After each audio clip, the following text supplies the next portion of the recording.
First spoke, when we last spoke, Black Prairie, your exhibit, Black Prairie, Mm. was about filling a gap, showing Black Oklahomans that were missing from galleries and textbooks. Now, with the Forbes 30 under 30 recognition, one of just two Oklahomans to make the list, you and SGA of the Oklahoma Thunder, of the OKC Thunder. How do you feel about that recognition? Do you feel like that gap has been acknowledged or just maybe just becoming noticed? Well, first, it's been a great feeling, obviously, to say the least. It came as a bit of a surprise to me, honestly.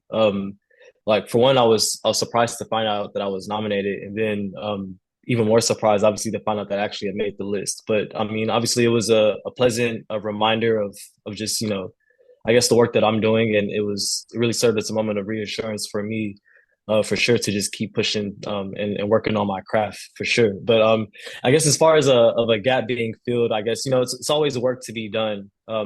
And for me, I definitely think that this is just the beginning for me. So while it was definitely a good moment for me to stop and smell the roses and appreciate accomplishments and where I've gotten so far, I still have so much more that I want to do, and my ambitions are endless, really. So, with that being said, I still just have so much more in store, I think. So it's hard to say that it's been fulfilled.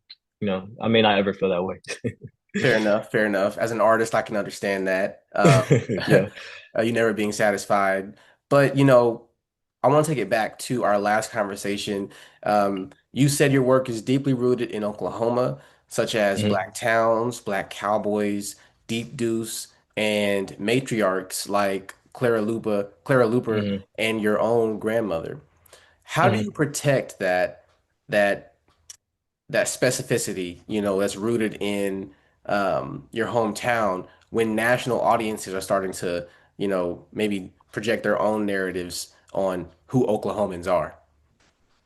Yeah, that's a great question. I think for me, there are more than one. It's more than one way that I think create connections with my work. Sometimes it's the subject matter itself in terms of like the message that it's communicating or the thing that it represents. But for me, I think just being intentional about all the work that I do and just making sure that there is some part of it that is still connected to me, I think is really important. And for me, it's kind of hard to do work nowadays if I don't have a special connection to it. I don't know if that's a good thing or a bad thing, honestly, but that's just really how I feel. Just generally speaking. So.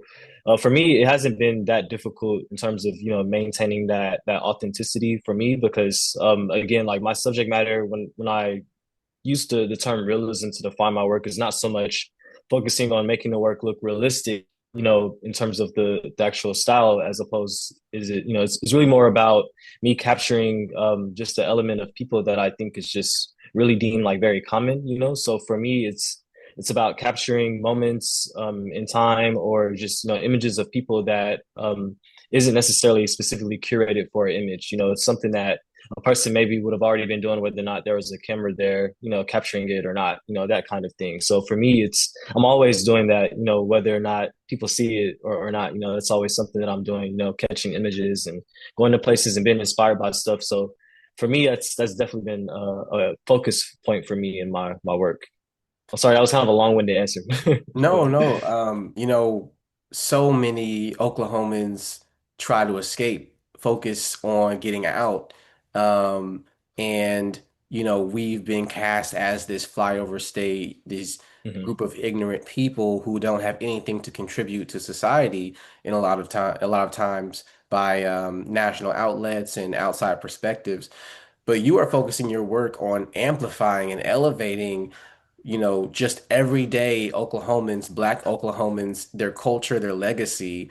And Hmm. now it's being recognized on a national level, Forbes 30 under 30. Hmm. What message do you hope that sends to the Leondre Lattimores of the next generation? I definitely hope that, I think one of the biggest things for me, even both in and outside of like my artistic practice, is definitely just having a strong understanding of history and just where we come from and the things that the people before us have done. So for me, I think maybe tying that to just the point of being intentional about the work that you do, I think that's hopefully the message I can send to other people is that, there's always room to be intentional. I was just talking earlier about Kerry James Marshall, the artist. He was given a response to just kind of the notion of really what we see nowadays is a lot of abstract work, and maybe the way it implies that maybe we're kind of past the days of real figurative representational work, and he kind of rejected that notion, pretty much saying that there's always work to be done, and there's always things in history that we're just learning about, or even in the present day, like history is happening as we speak, like the present is always going to eventually be something that's a part of history. So for me, it's about you know being intentional in capturing both the past and the present as well. So yeah, to answer that question. Well, I just have one more question for you. Um,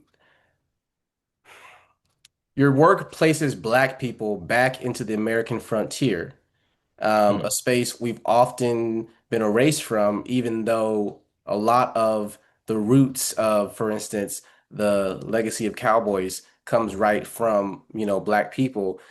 Why do you think reclaiming that imagery is still important today? Oh well, like I said, I think only maybe in the past few years we've seen kind of a push for it being more recognized, I would say, on a national level and maybe even internationally. And you could probably credit that to a lot of people like Beyonce, of course, for example, like her, like placing an emphasis on that being even a part of like her lineage and culture, just seeing stars like that, kind of taking a moment to go back into that part of our history, I think is important.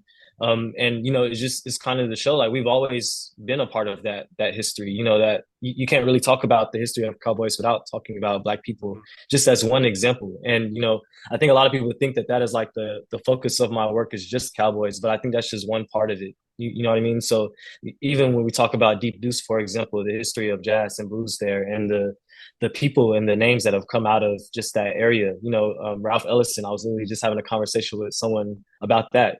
Just a name as big as that, and for someone like that to have such like deep connections, not only being born here but spending lots of their time here, and also crediting that to be a part of like their upbringing, and why they see things the way that they do and do things the way that they do. All of that's important. So for me, I think definitely making sure that people know that we've always been around and that we have such a huge footprint in what makes Oklahoma what it is and this region what it is, I think is, something that I always want to make sure we keep at the forefront of our minds for sure.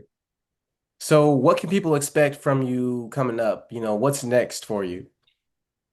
Oh yeah, well, I'm always working. I always have things coming up. I have a show that's coming up here in the near future, so I'll be posting about that very soon. So hopefully people can stay tuned and they'll hear about that. But I have some other things in the work this year too. Like I said, I always have some ambitious ideas. So definitely stay tuned, and we'll be posting more about that here soon. Absolutely. Keeps updated and we'll definitely get the word out. Thank you so much, Leandre, and can't wait to see what you got coming up next. Thank you so much. I appreciate it.